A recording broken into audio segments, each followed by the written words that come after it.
अरे तुम वापस आ गए हॉपकिन, और इस बार खाली हाथ नहीं आए हो, बढ़िया माल लाए हो। ये लोग, क्या ये सब इंसान हैं?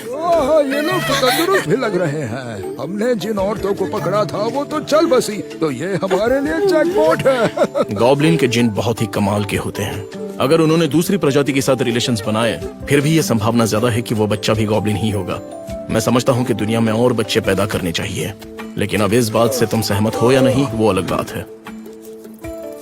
मेरी आपसे एक दरख्वास्त है, क्या मैं उन इंसानी औरतों को ले जा सकता हूँ? आखिर तू है कौन? ये कल का आया हुआ बच्चा मुझे सिखाएगा? गोबरो!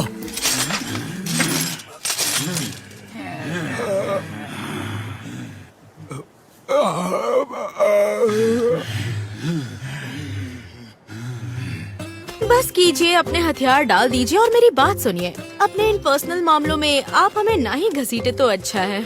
हाँ, हमें इससे कोई लेना देना नहीं है। ये दोनों कौन है?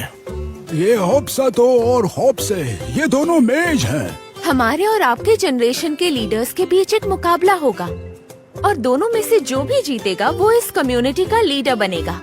लेकिन वेपन्स यूज करना अलाउड नहीं है। ठीक है, मैं इस बच्चे को अच्छे से सबक सिखाना चाहता हूँ। मुझे ये शर्त मंजूर है। तो फिर तय रहा। ये कैसे धागे से बांध दिया मुझे? आज से तुम्हारी लीडरशिप खत्म हो रही है। गोबरो, तुमने ये हथियार कहाँ छुपाया था? इसे हथियार थोड़ी ना कहेंगे, ये तो मेरे शरीर का ही एक हिस्सा है, मुझसे अलग नहीं हो सकता। अच्छा हुआ मैंने उस डीमन मकड़ी से मकड़ियों का जाल बिछाना सीख लिया था। क्या बात है, इसमें दम तो है। तो जब हम यहाँ से बाहर थे तो बच्चों को ये सब सिखाया जा रहा था। यकीन नहीं होता। और इसी के साथ मुकाबले का विजेता होने के नाते आज से मैं इस गांव का लीडर हूँ। कोई एतराज? हाँ, हमें कोई एतराज नहीं। मैंने सारे लोगों से कह दिया है, वो तुम्हें हाथ भी नहीं लगा सकते, और मैं भी तुम लोगों को कोई हानि नहीं पहुंचाऊंगा। भरोसा रखो, तुम लोगों की सारी जरूरतें मैं जिम्मेदारी से पूरी करूंगा, और एक दिन तुम सब वापस अपने गांव जरूर जाओगी। रुकिए, आपका ये एहसान चुकाने के लिए हम क्या कर सकते हैं? मेरी अपनी एक अलग वजह है जिसके लिए मैंने इन औरतों को वहां से बचाया, और वो है कोई बड़ी बात नहीं। मुझे तुम वो ज्ञान सिखाओ जो इंसानों के पास है।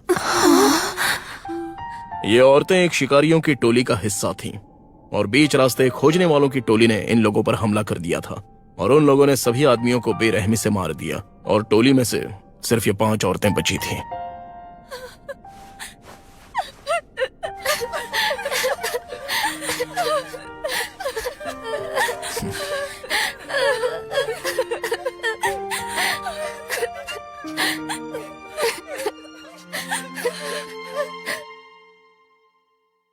डे 28।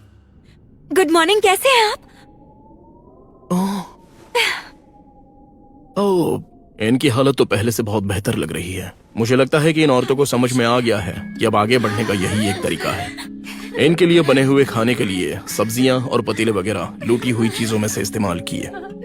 जिंदा रहने के लिए खाना बेहद जरूरी है, और खास करके स्वादिष्ट खाना तो हमारी दिमागी संतुलन के लिए भी बहुत अच्छा है। एक तरह से दिमाग की दवाई ही कह सकते हैं। इंसानों का शरीर हम गॉब्लिन्स की तरह नहीं बढ़ता, लेकिन वो लोग बहुत सारे अलग अलग काम कर लेते हैं। ये प्यारी सी लड़की अप्रेजर है जो ब्लैकस्मिथ है, और ये दोनों बहनें एक कुक और एक टेलर, और ये चश्मिश लड़की जो है ये आल्केमिस्ट है, और वो लाल बालों वाली लड़की जो मुझसे मिली थी उसे देखकर लगता है कि वो वॉरियर है, मगर फिलहाल वो मेरे किसी काम की नहीं है, और इसलिए मैं उसे ट्रेनिंग देने वाला हूँ। उम्र के अंतर से कोई फर्क नहीं पड़ता, मैदान में सिर्फ काबिलियत की कीमत होती है। मुझसे नहीं हो रहा। क्या हो गया? इतने सालों से जिंदा हो, इतनी ही ताकत जुटा पाए हो? कहा तुमने? सीखिए कहीं का। उस दिन के बाद कुछ दिनों के लिए हम शिकार पर नहीं गए, लेकिन ट्रेनिंग जारी थी, और मेरे बनाए नियमों के मुताबिक पढ़ाई भी चल रही थी। डे 31। उस दिन बारिश हो रही थी। गौरवची और मैं बहुत ही तगड़ी लड़ाई लड़ रहे थे और एक दूसरे को टक्कर दे रहे थे। ये वाली चाल बढ़िया थी। बस इतनी जान बची थी। बिल्कुल नहीं, दिखाओ और कितना दम है तुम में। ये हुई ना बात।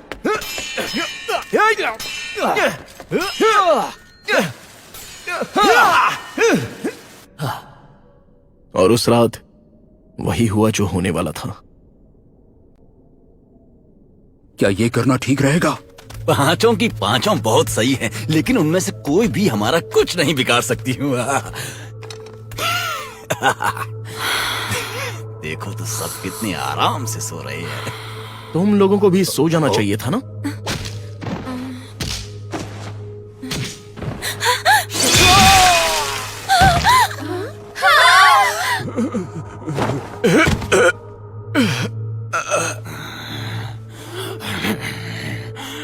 मैंने तुमसे कहा था कि इस जगह पर कदम रखने की हिम्मत भी मत करना। तुम हमारी हालत नहीं समझ पाओगे। तुमने पहले कभी इंसानों को नहीं चखा।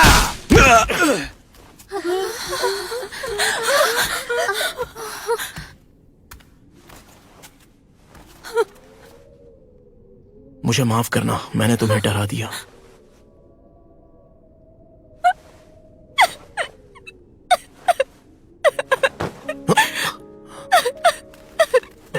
वो कैसी आवाज थी? सही वक्त पर आए हो गौपके जी। अब चलो इन सबको यहाँ से बाहर निकालो। जी जी, समझ गया। चलो गौबमी, सबको उठाओ और कहो कि बाहर इकट्ठा हो जाए। मैं इसे सबके सामने पेश करके एक मिसाल देना चाहता हूँ।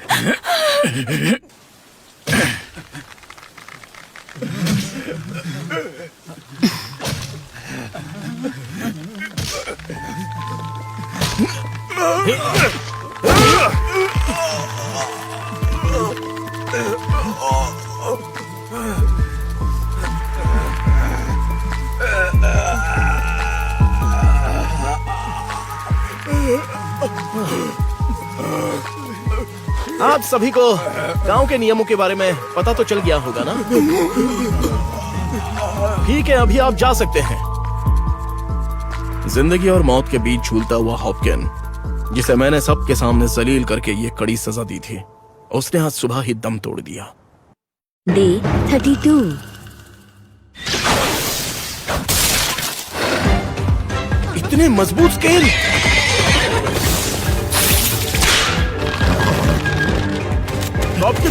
हाँ ठीक है।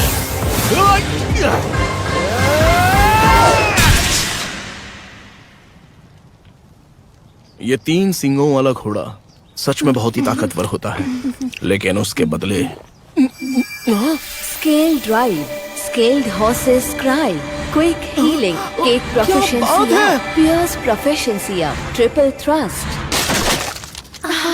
Triple strike. पता नहीं ये कैसे काम करता है, लेकिन मुझे बस मेरी तलवार को एक बार घुमाना पड़ता है और वो 3 बार हमला कर देती है। शायद यही वजह थी कि वो 3 सींगों वाला घोड़ा इतना खतरनाक दुश्मन था।